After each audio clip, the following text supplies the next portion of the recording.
घर छूट नहीं।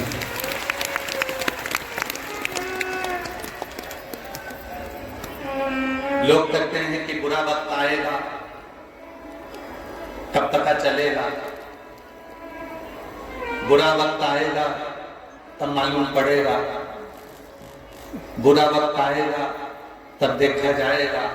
शिव महापुराण की कथा कहती है, जो शंकर भगवान पर एक लोटा जल रोज चढ़ाता है, शिव मंदिर में बुहारी झाड़ू लगाता है, शंकर के मंदिर में सफाई करता है, बेलपत्र चढ़ाता है, या शिव मंदिर में दीप दान करता है, दिया जलाता है, या पूजन करता है, या भूलवश भी शंकर के मंदिर को प्रणाम करके निकल जाता है, उसकी जिंदगी में कभी बुरा वक्त आता है। बोल बम का नारा है, देखो ये मानव का शरीर है, ये मनुष्य का शरीर है, ये मानव की देह है। जैसे आप हो वैसे सीहोर वाला महाराज,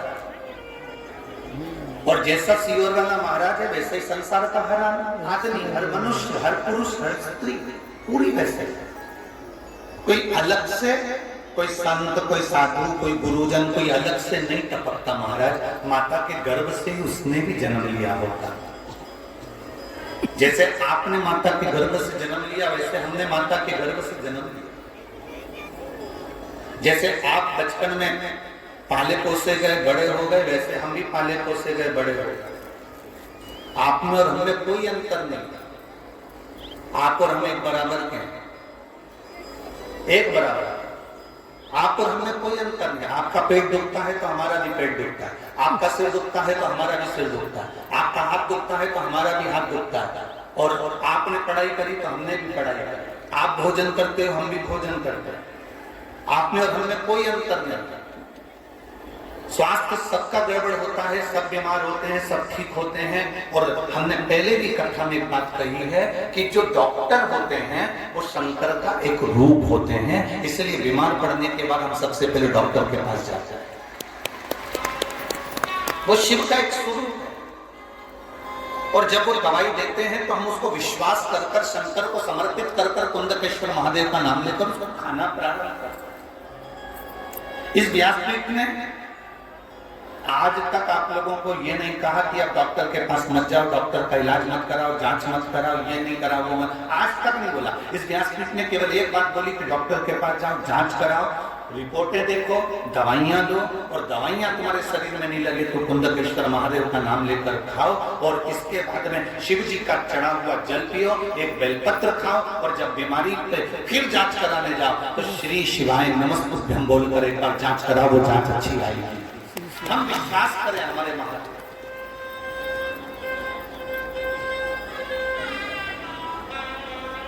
हमारे कर्म का भोग हमको भोगना है, और तुम्हारे कर्म का भोग तुम्हें भोगना है। कबीरदास जी ने बड़ा सुंदर कहा, गुरु की करनी गुरु भरेगा, चेला की करनी चेला, और उड़ जाएगा हंस।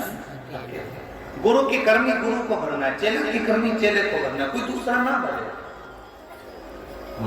मत बुरे कर्म कर वरना पछताएगा, भगवान की आंखों से तू बच नहीं पाएगा, तू बच नहीं पाएगा। अरे ओ अज्ञानी मत करना,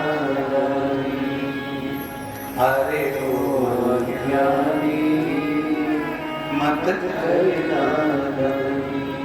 तेरे कर्म का फल भी तो ही पाएगा, जैसा किया तूने तेरे आगे आएगा।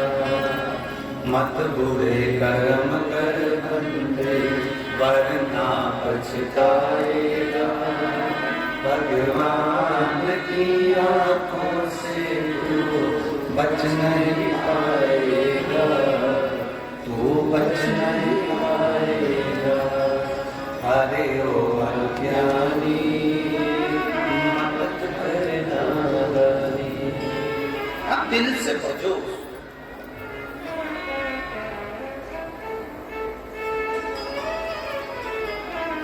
आप जितना दिल से उसको भजोगे, जितना हृदय से उसको, उतना तुम्हारे करीब में आता चले जाए।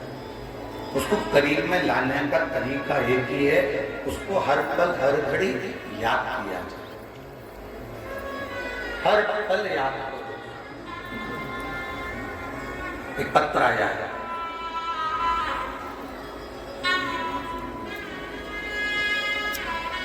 मैं नीलम पलामू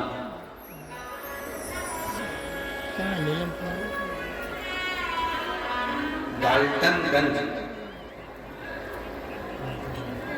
की निवासी हूं। मैं नीलम पलामू डाल्टनगंज की निवासी हूं। कहीं बैठी हो तो हाथ हिला सकती हैं अगर कहीं बैठी हो। नीलम पलामू, मैं डाल्टनगंज की निवासी हूँ। भोले बाबा का क्या गुणगान करूं गुरुदेव, मेरे पास तो बाबा के लिए बोलने के लिए शब्द ही नहीं। मेरे बाबा गुरुदेव, आपकी एक कथा जब मुझे विश्वास नहीं था, मानती नहीं थी, तब मैं पहली बार जिद कर कर अपने परिवार वालों से ये कहकर गई थी कि वो सियोर वाला महाराज इतना चिल्ला चिल्ला कर कहता है कि कथा के पंडाल में बैठकर कथा सुनने का फल मिलता है। तो मैं काशी में विश्व सुंदरी पुल के नीचे